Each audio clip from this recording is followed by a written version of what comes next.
Hello, and welcome to a live read of Frank Herbert's classic Dune, Book 1, Chapter 20, page 279.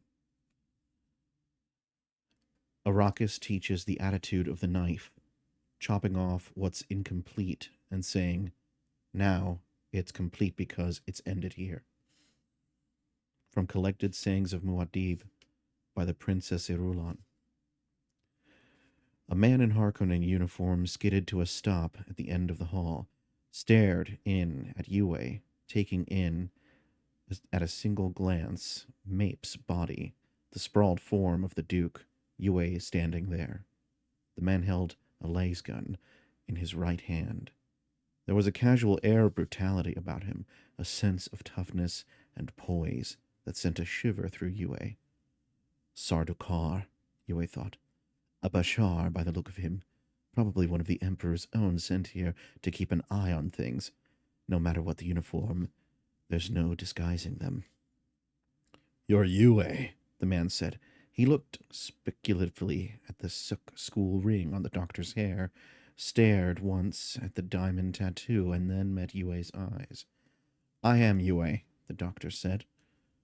You can relax, Yue, the man said. When you dropped the house shields, we came right in. Everything's under control here. Is this the Duke? This is the Duke. Dead? Merely unconscious. I suggest you tie him.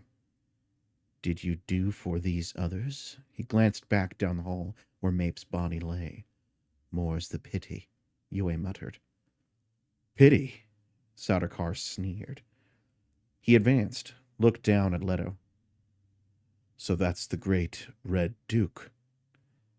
If I had doubts about what this man is, that would end them, Yue thought. The only emperor calls the Atreides the Red Duke. The Sardaukar reached down, cut the red hawk insignia from Leto's uniform. Little souvenir, he said. Where's the ducal signet ring? He doesn't have it on him, Yue said. I can see that, the Sardaukar snapped. Yue stiffened. Swallowed. If they press me, bring in a truthsayer, they'll find out about the ring, about the thopter I prepared. All will fail. Sometimes the Duke sent the ring with a messenger as surety that an order came directly from him, Yue said. Must be the damn trusted messengers, the Sardaukar muttered.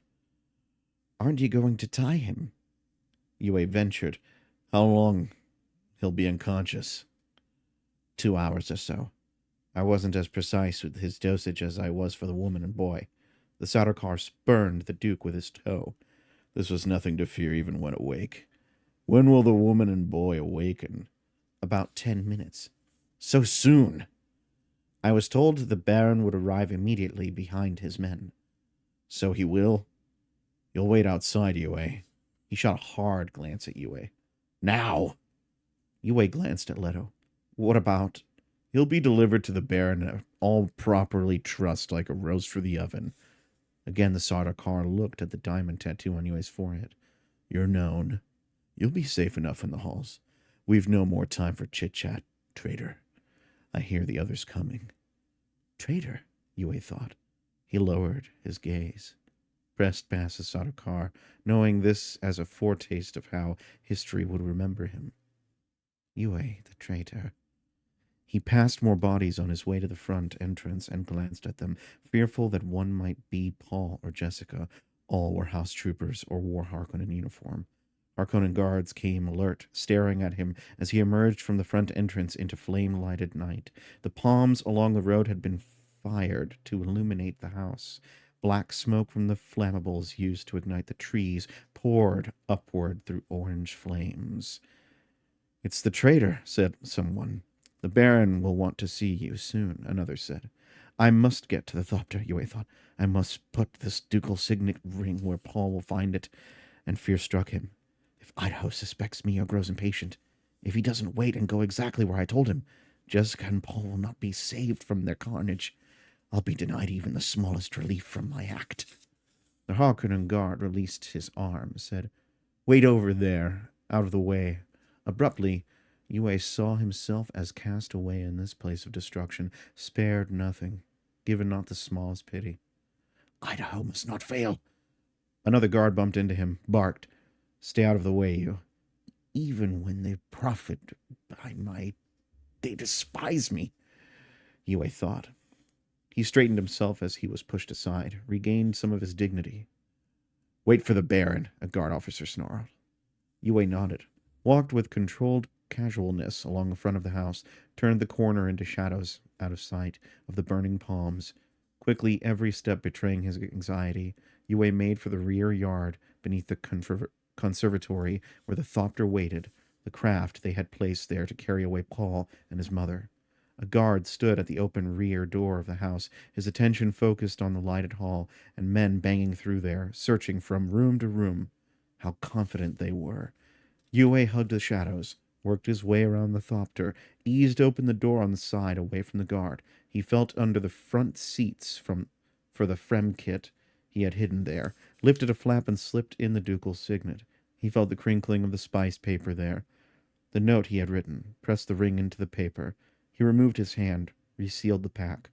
Softly, Yue closed the thopter door, worked his way back to the corner of the house and around toward the flaming trees. Now it is done, he thought. Once more, he emerged into the light of the blazing palms. He pulled his cloak around him, stared at the flames. Soon I will know. Soon I will see the Baron, and I will know. And the Baron, he will encounter a small tooth. We are on page 284, chapter 21 of book 1 of Frank Herbert's classic Dune. My name is Mario Velez. Thank you for listening. Minor apology for releasing the last two chapters out of order. It was a minor mistake on my part with the scheduling. Tune in for next time. Like, share, and subscribe. And thanks for watching.